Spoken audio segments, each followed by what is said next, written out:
United states दुनिया का super power और इस सुपर पावर के सदर बनने की एक जंग है या एक मुकाबला है जिसका आगाज हो चुका है और कमला हैरिस और डोनाल्ड ट्रंप ये दोनों उम्मीदवार एक दूसरे के आमने सामने हैं। डिबेट्स का आगाज हो चुका है और अवाम के सामने दलाइल रखे जा रहे हैं, वोटर्स के सामने दलाइल रखे जा रहे हैं और इन दलाइल की बुनियाद पर फैसला होगा कि किसका पलड़ा भारी है। 5 नवंबर को ये इंतखाबात होने हैं और अब ये जो दोनों सदारती उम्मीदवार हैं इनके दरमियान मुबाहिसों का दौर शुरू हो चुका है। ये दौर इंतखाबात तक जारी रहेगा। अमेरिका की सदारत के लिए डेमोक्रेटिक उम्मीदवार कमला हैरिस और रिपब्लिकन उम्मीदवार डोनाल्ड ट्रंप के दरमियान पहला मुबाहिसा हुआ ABC न्यूज़ की मेज़बानी में और बुध को ये मुबाहिसा नशर हुआ। इस मुबाहिसे में किसका पल्ला भारी रहा, इस पर बात करने से पहले कुछ रोशनी डालते हैं कि जो अमेरिकी इंतखाबात में मुबाहिसे होते हैं, जो डिबेट्स होती हैं, वो इतनी अहमियत क्यों रखती हैं और इनकी तारीख़ क्या है। 250 साल पुरानी तारीख़ है और अमेरिकी सियासत में उम्मीदवारों के दरमियान मुबाहिसों की। और ये जो मुबाहिसे हैं इनका आगाज़ कोई तकरीबन 1858 में हुआ था। सेनेट की नशिस्त के लिए 2 उम्मीदवार थे, एक थे इब्राहिम लिंकन और एक थे स्टीफन डगलस। उनके दरमियान पहली डिबेट हुई थी और ये डिबेट अवाम में बहुत मकबूल हुई थी और उसकी सबसे बड़ी वजह ये थी कि इब्राहिम लिंकन की तरफ से गुलामी के खिलाफ दिए गए दलाइल, ये दलाइल इस कदर मकबूल हुए कि उसकी कॉपियां पूरे मुल्क में, पूरे अमेरिका में तकसीम की गई और बाद में यही मुबाहिसे और दलाइल 1860 में लिंकन की वाइट हाउस तक रसाई का जरिया भी बने। और फिर उसके बाद मुबाहिसों का टेलीविज़न पर नशर किए जाने का बाकायदा आगाज़ हुआ 1960 में और उस वक्त के जो डेमोक्रेटिक उम्मीदवार थे वो थे जॉन F कैनेडी और रिपब्लिकन उम्मीदवार थे रिचर्ड निक्सन। उन दोनों ने अहम कौमी मामलात पर अपनी पॉलिसी और मंशूर पर बहस की और उसके बाद से हर इलेक्शन से ये कबल जो ये मुबाहिसे हैं ये रिवायत बन गए हैं। यूँ तो इन मुबाहिसों की कोई आईनी ज़रूरत नहीं होती, लेकिन इंतखाबी मुहिम के दौरान दोनों जानिब का जो मंशूर है वो अवाम के सामने लाने और हुकूमत के इक़दामात पर अपोजिशन की राय को अवाम के सामने लाने में ये बड़ा अहम किरदार अदा करते हैं। बात करते हैं अब ट्रंप वर्सेस हैरिस डिबेट की। ये डिबेट अमेरिकी टीवी चैनल ABC की निगरानी में हुआ था। 90 मिनट का इसका दौरानिया था। मेज़बानों की तरफ से सवालात पूछे गए, उम्मीदवारों ने जवाबात दिए और इस मुबाहिसे में अमेरिकी मईशत पर बात हुई, यूक्रेन की जंग पर बात हुई, अफ़गानिस्तान से फ़ौजी इनख़लाब पर दोनों उम्मीदवारों ने अपने अपने ख़यालात पेश किए, इज़राइल फ़लस्तीन मामले पर भी बात हुई। ये पहला मौका था कि जिसमें कमला और ट्रंप आमने सामने आए थे और 2 महीने कबल होने वाली जो डिबेट थी उसमें बाइडन और ट्रंप एक दूसरे के सामने थे और इस बार हालात ज़रा मुख्तलिफ नज़र आए। शुरू में जब डिबेट का आगाज़ हुआ तो कमला हैरिस जो है वो कुछ नर्वस दिखाई दी, लेकिन पहले सवाल के बाद उन्होंने बड़ा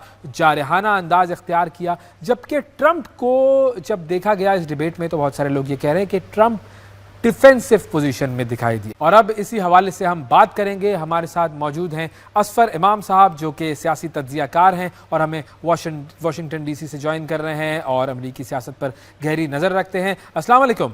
वालेकुम अस्सलाम। सर, बहुत शुक्रिया आपका, प्रोग्राम के लिए आपने वक्त निकाला। सबसे पहले तो अगर हम इसी हवाले से बात करें कि ये जो डिबेट जब शुरू हुई तो शुरू में कमला हैरिस जो हैं वो कुछ नर्वस सी नज़र आई और उसके बाद फिर उन्होंने एक जारहाना अंदाज इख्तियार किया और जो तज्ज़ियाकार हैं उनका मानना ये है कि डोनाल्ड ट्रंप ये ज़रा डिफेंसिव पोजीशन में थी और उन्होंने बहुत सारी ऐसी बातें की जो कि गलत थी। तो इस डिबेट के बारे में आपका क्या ख्याल है, कैसी थी दोनों की लैंग्वेज, बॉडी लैंग्वेज और ग्राउंड पर आप क्या देख रहे हैं इस डिबेट के बाद? क्या अवामी राय में कुछ तब्दीली आई है? देखें, मैं इस ख्याल से इत्तेफाक नहीं करता कि डिबेट के बिल्कुल आगाज में कमला हैरिस कुछ नर्वस नज़र आ रही थी। मैं तो ये देख रहा था कि वो बहुत जाराना अंदाज का आगाज़ किया उन्होंने, वही आगे बढ़कर ट्रंप से उन्होंने हाथ मिलाया और पहली बार दोनों उम्मीदवारों के दरमियान बाज़ाब्ता यानी वो मुलाकात थी और जिसकी तवक्को कम की जा रही थी। और उसके बाद पूरे डिबेट में उनका अंदाज बहुत हावी रहा, वो बहुत हावी रही तमाम सवालों में।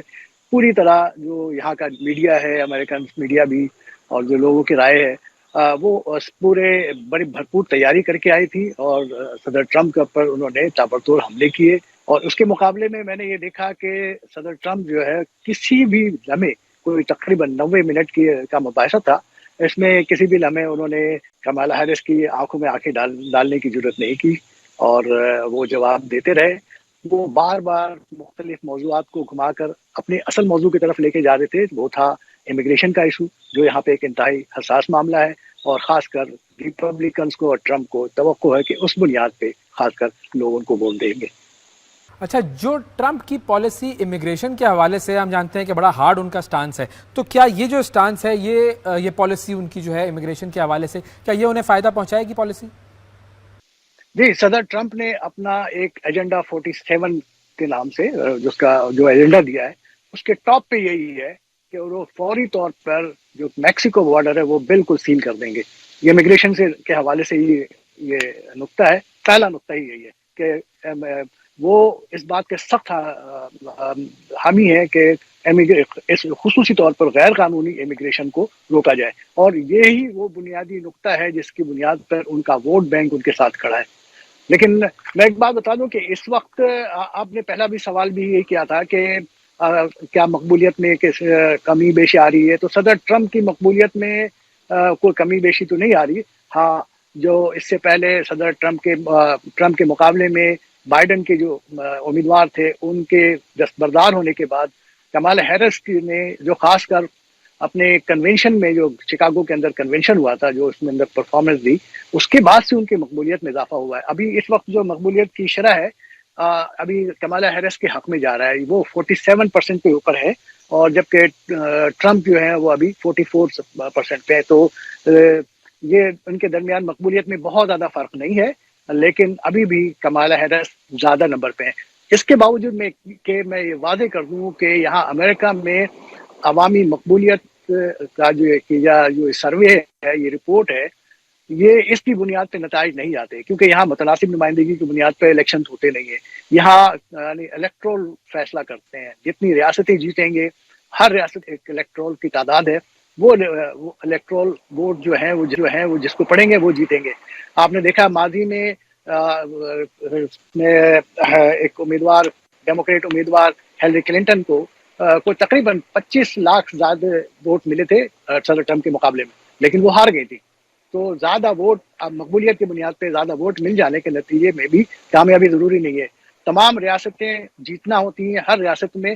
اور امریکہ میں واضح طور پہ تھوڑا سا یہاں یہ بتاتا چلوں کہ امریکہ میں کچھ ریاستیں بالکل واضح ہیں، زیادہ تر ریاستیں واضح ہیں کہ ایک یا تو وہ ریپبلکن ہے یا پھر وہ ڈیموکریٹ ہے. لیکن کچھ ریاستیں، کیونکہ 6-7 قریب ریاستیں، 7 قریب ریاستیں ایسی ہیں جو جسے کہتے ہیں ڈاوا ڈول کرنا، وہی فیصلہ کرتی ہیں. تو ان میں سے کوئی 5 ریاستوں میں پچھلی بار بائیڈن نے کامیابی حاصل کر لی تھی، صدر ٹرمپ صرف 2 ریاستوں میں کامیابی حاصل کر سکے تھے. تو اگر اور انہی ریاستوں کی کامیابی کے نتیجے میں، جس میں پنسلوینیا بھی شامل ہے، میشیگن بھی شامل ہے، جیسے جارجیا ہے، نوادا ہے، پینسلوینیا ہے، میشیگن ہے اور وسکانسن ہے، یہ 5 ریاستیں ایسی ہیں جس میں پچھلی بار ڈیموکریٹ کامیاب ہوئے تھے، بائیڈن کامیاب ہوئے تھے. اور اس کے علاوہ جو ایریزونا ہے اور نارتھ کیرولینا، یہ 2 ریاستیں ہیں جس میں ٹرمپ کو کامیابی ملی تھی. ان 7 ریاستوں میں ہی فیصلہ ہونا ہے، ورنہ کیلیفورنیا کا پتہ ہے، نیو یارک کا پتہ ہے، اب جائیں گی. اور وہ حتمی نہیں ہے، لیکن پھر بھی یہ پہلے سے ایک بلو ہے اور ایک ریڈ ہے، تو اس کی بنیاد پہ ہی فیصلہ نظر آتا ہے. ابھی تک کی جو اعداد و شمار آ رہے ہیں سروے کے مطابق، اس میں کمالا ہیرس کے پاس الیکٹرول 225 الیکٹرول کے آتے ہوئے نظر آ رہے ہیں، اور ان کے مقابلے میں ٹرمپ کے پاس 219 الیکٹرول مل رہے ہیں. یعنی کمالا ہیرس کو ابھی کامیابی کے لیے 45 الیکٹرول کی مزید ضرورت ہے، جبکہ ٹرمپ کو کامیابی کے لیے 51 الیکٹرول کی مزید ضرورت ہے، جو کہ ریاستوں کی کامیابی. کوئی ریاست میں اگر ایک ووٹ سے بھی کوئی ریاست میں کوئی پارٹی کامیابی حاصل کرتی ہے، تو اس ریاست کے تمام الیکٹرول اس پریزیڈنٹ کے ہاتھ میں چلے جاتے ہیں. یہ طریقہ کار ہے ایگزام.